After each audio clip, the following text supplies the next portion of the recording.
Salam kerahiman. Hari ini 10 Maret kita akan baca dari satu nomor saja, yaitu 1074. Kita mulai ya. Dalam nama Bapa dan Putra dan Roh Kudus. Amin. 1074. Ketika aku pergi untuk adorasi, aku mendengar kata-kata ini. Putriku terkasih, tulislah kata-kata ini.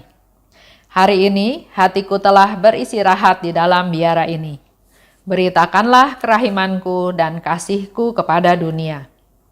Api kerahiman berkobar-kobar di dalam diriku. Aku ingin menumpahkannya ke atas jiwa-jiwa manusia. Oh, betapa pedihnya penderitaan yang mereka timpakan padaku apabila mereka tidak mau menerimanya. Putriku, lakukanlah apa saja yang dapat engkau lakukan untuk menyebarkan devosi kepada kerahimanku. Aku akan menggenapi apa yang tidak dapat engkau lakukan. Katakan kepada dunia, katakan kepada umat manusia yang sedang sakit ini, supaya mereka mendekatkan diri kepada hatiku yang maha rahim, dan aku akan memenuhinya dengan damai. Putriku, katakan kepada semua orang bahwa aku adalah sang kasih dan sang kerahiman sendiri.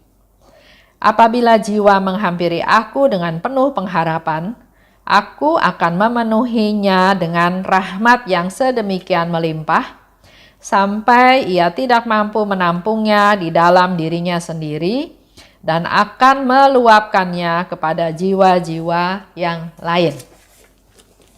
Itu yang dikatakan oleh Yesus hari ini. Dan apa yang dikatakan oleh Yesus, apa yang didengar oleh Suster Faustina, hal itu terjadi pada saat adorasi. Jadi kalau Bapak Ibu masih ingat apa yang saya katakan kemarin, mari kita praktekkan adorasi tersebut.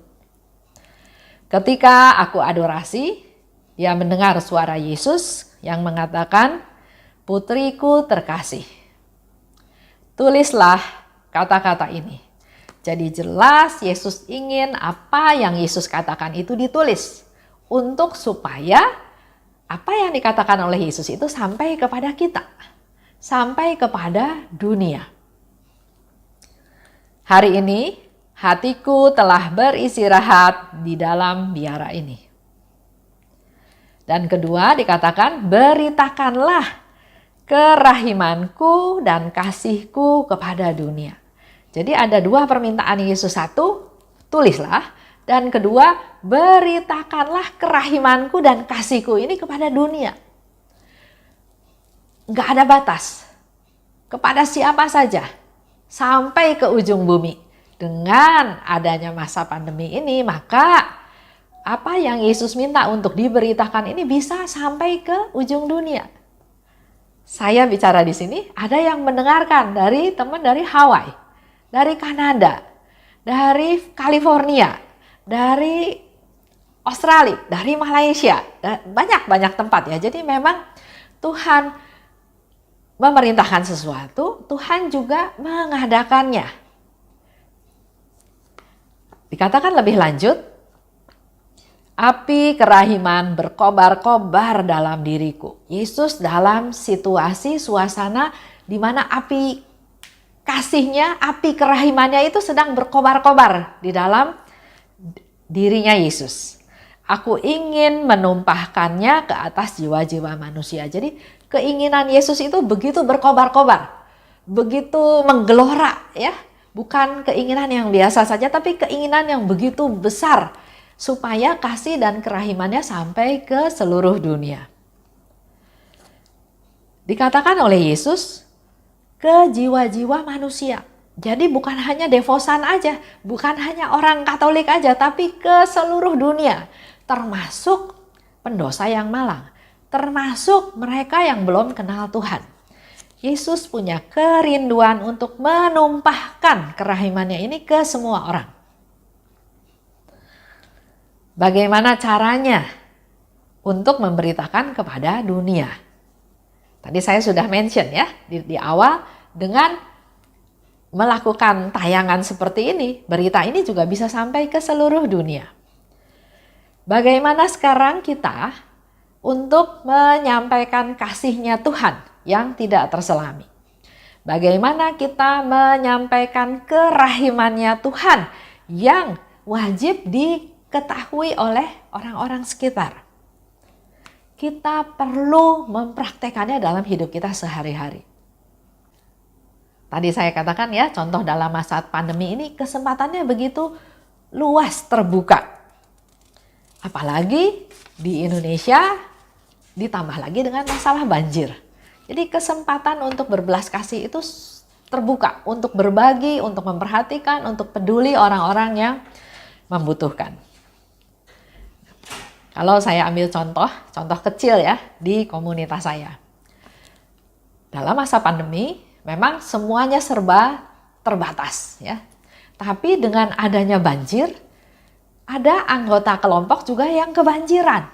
Ada yang masuk selutut, ada yang masuk sepinggang, bahkan ada satu keluarga muda baru merenov rumahnya, baru ditata dengan baik, dengan segala macam barang-barang elektroniknya, kena banjir luar biasa, bahkan mereka udah nggak bisa tinggal di rumah itu, mereka mengungsi dan beberapa hari kemudian mereka kembali ke rumahnya, semua rumahnya udah berantakan.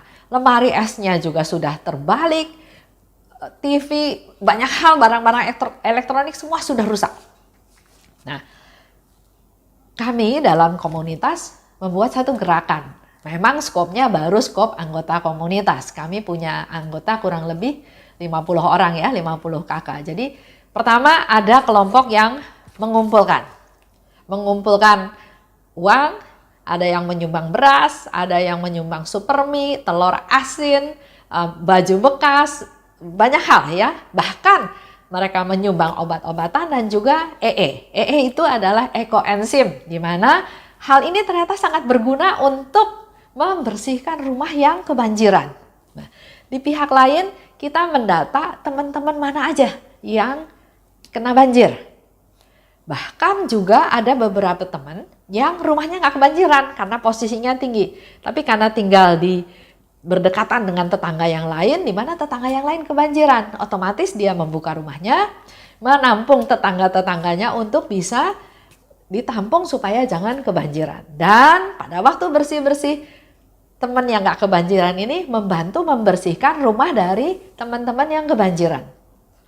Tadi saya bicara soal EE ya. EE itu adalah ekoenzim yang cairan yang dibuat dari sisa-sisa makanan organik, kulit-kulit buah atau sayur atau apa, difermentasi selama 100 hari dibuat yang namanya ekoenzim. Dan ternyata kegunaannya jauh luar biasa untuk membersihkan rumah dari banjir supaya sungguh-sungguh bersih.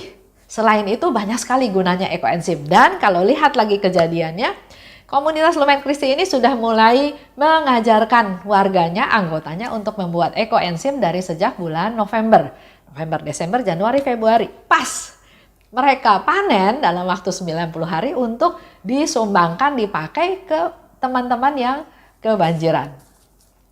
Ada juga yang masak, ada juga yang membantu membersihkan. Bahkan ada juga teman yang membawa sapu, membawa lapel untuk bantu membersihkan rumah-rumah yang kebanjiran.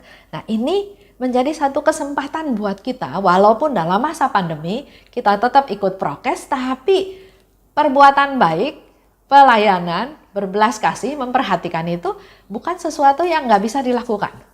Bahkan tadi pagi Haryanto tergerak, suami saya ya tergerak mau bikin bihun goreng. Untuk apa? Untuk dibagikan kepada beberapa anggota keluarga yang kebanjiran. Tindakan yang sederhana, yang juga uangnya nggak seberapa, tapi saya melihat ada rasa peduli, ada rasa kasih yang besar yang dia mau bagikan kepada teman-temannya. Dengan harapan, bukan mau pamer ya, tapi dengan harapan supaya yang lain juga tergerak. Jangan terpaku pada sumbangan yang nilainya besar, tapi tunjukkan kasih kita kepada sesama ya, kepada orang-orang yang ada di sekitar kita. Itu sedikit contoh saja. Dan Yesus katakan lebih lanjut, oh betapa sedihnya penderitaan yang mereka timpakan padaku apabila mereka tidak mau menerimanya. Kalau Tuhan sudah kasih kesempatan untuk kita bisa berbelas kasih, bisa berbagi, dan kita enggak manfaatkan, enggak pakai, Yesus katakan betapa pedihnya penderitaan yang mereka sebabkan, yang mereka timpakan kepadaku. Jadi orang-orang yang egois, orang yang hanya fokus ke diri sendiri, orang yang hanya cari-cari kesalahan, sadar hari ini ya bahwa kalian membuat Yesus menderita. Ini menjadi kesempatan untuk kita untuk mempraktekkan kasih dan belas kasih Tuhan. Tuhan Yesus nggak nyerah. Walaupun masih ada orang-orang yang nggak mau menerimanya, tapi dia nggak nyerah. Dia masih bilang kepada Suster Faustina, "Putriku, lakukanlah apa saja yang dapat engkau lakukan untuk menyebarkan penghormatan kepada kerahimanku."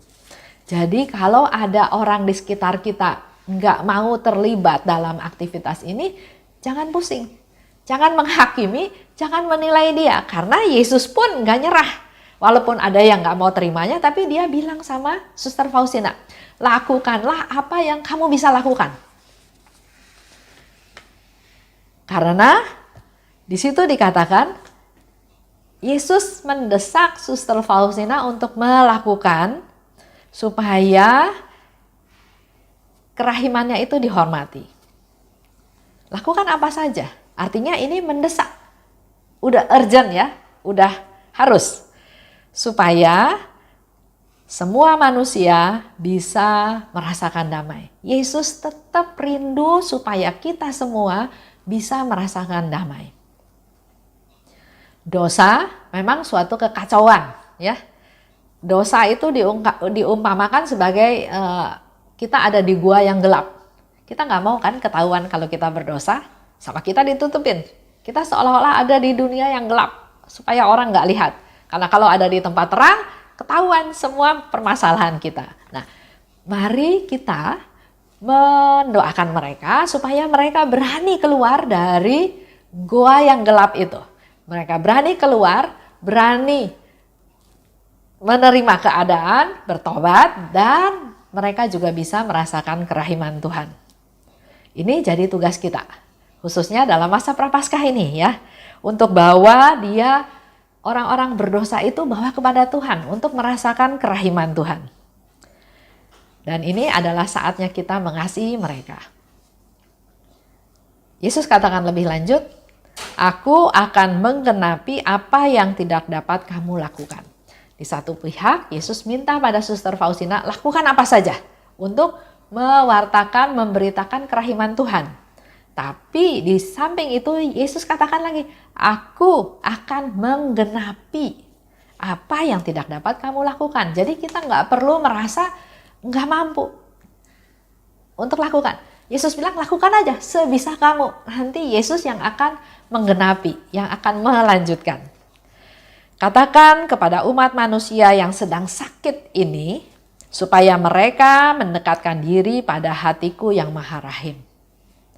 Dan aku akan memenuhinya dengan damai. Kita yang sakit, kita datang pada Tuhan. Ada saudara kita, kiri kanan kita yang sedang sakit, sedang menderita, sedang susah. Kita juga doakan dia, kita ajak dia untuk ketemu Tuhan, untuk mendekati Tuhan, untuk merasakan kerahiman Tuhan. Karena Tuhan janji, aku akan memenuhinya mereka dengan damai. Ya, kita semua tahu sekarang semua umat atau manusia lagi sakit. Sakit pandemi. Nggak rasa sakit. OTG juga itu dia termasuk sudah sakit juga. Belum bencana yang ada di dunia sekarang ini. Dunia memang sedang sakit. Dan dikatakan oleh Yesus, apabila jiwa menghampiri aku dengan penuh pengharapan, aku akan memenuhinya dengan rahmat yang sedemikian melimpah, sampai ia tidak mampu menampungnya di dalam dirinya sendiri dan akan meluapkannya kepada jiwa-jiwa lain. Ini bisa jadi barometer kita, ya. Kita sudah menghampiri Tuhan belum? Kita sudah menghampiri Tuhan dengan pengharapan yang besar atau enggak? Dan kalau kita sudah datang menghampiri Tuhan dengan pengharapan yang besar, Tuhan Yesus janji akan memberikan rahmat yang sedemikian melimpah. Dan rahmat yang Tuhan kasih itu nggak bisa kita tampung lagi. Akan membual, akan keluar, yang harus mau nggak mau kita harus limpahkan lagi ke orang lain. Itu yang Yesus janjikan. Artinya rahmat yang Tuhan kasih itu luar biasa. Luar biasa banyak, luar biasa besar, sehingga kita nggak mungkin menampungnya.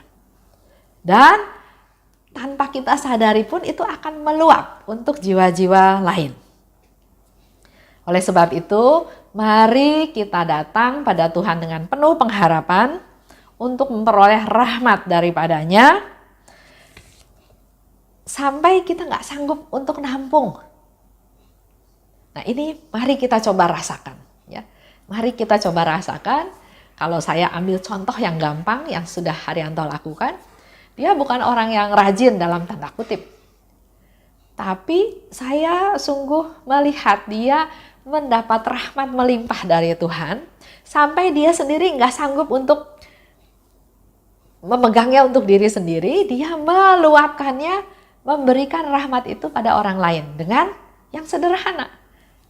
Tiba-tiba dia bilang dia mau masak, bikin bihun goreng, seafood, bahan-bahannya ada, memang nggak ada sebagian ya, dia suruh pembantu ke pasar beli, dia bikin, dapat 8 box, tapi dia tergerak lagi, mau buat lagi, ya syukur pada Tuhan. Jadi ada sesuatu yang nggak bisa ditahan, yang mau dia tumpahkan, yang mau dia lakukan. Itulah rahmat yang Tuhan berikan pada kita, nggak pernah habis, bahkan semakin hari semakin melimpah. Itu aja untuk hari ini. Kita tutup ya. Dalam nama Bapa dan Putra dan Roh Kudus. Amin. Salam kerahiman.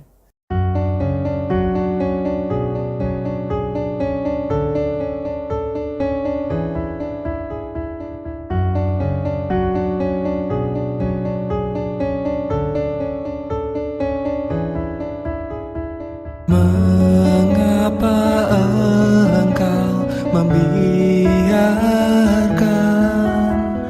banyak dosa dan kejahatan? Mengapa engkau tidak menghukumnya? Ternyata engkau masih memberi kesempatan. Dia memperpanjang masa kerahiman. Celakalah mereka yang tak menyadari.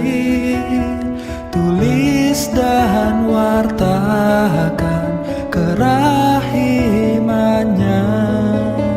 Mohon rahmat bagi mereka yang berdosa. Ya Yesus,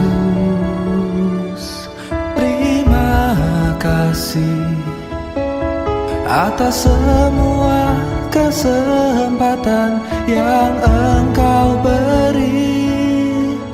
Ya Yesus, ampunilah atas semua dosa yang terjadi.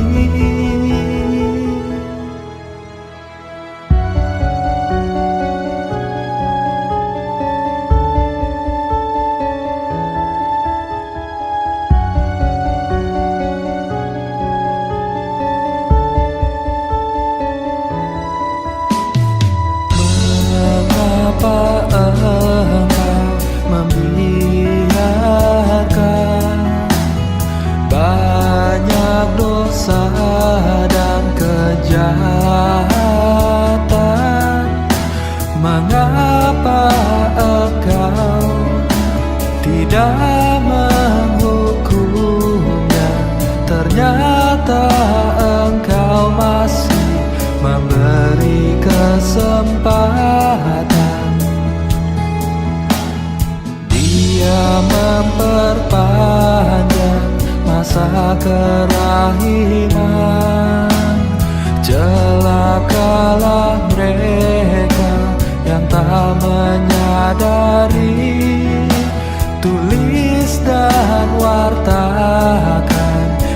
rahimanya. Mohon rahmat bagi mereka yang berdosa. Ya Yesus, terima kasih atas semua kesempatan yang Engkau beri. Ya Yesus, ampunilah atas semua dosa yang terjadi. Ya Yesus, terima kasih atas semua kesempatan yang Engkau beri. Ya Yesus, ampunilah atas semua dosa yang terjadi.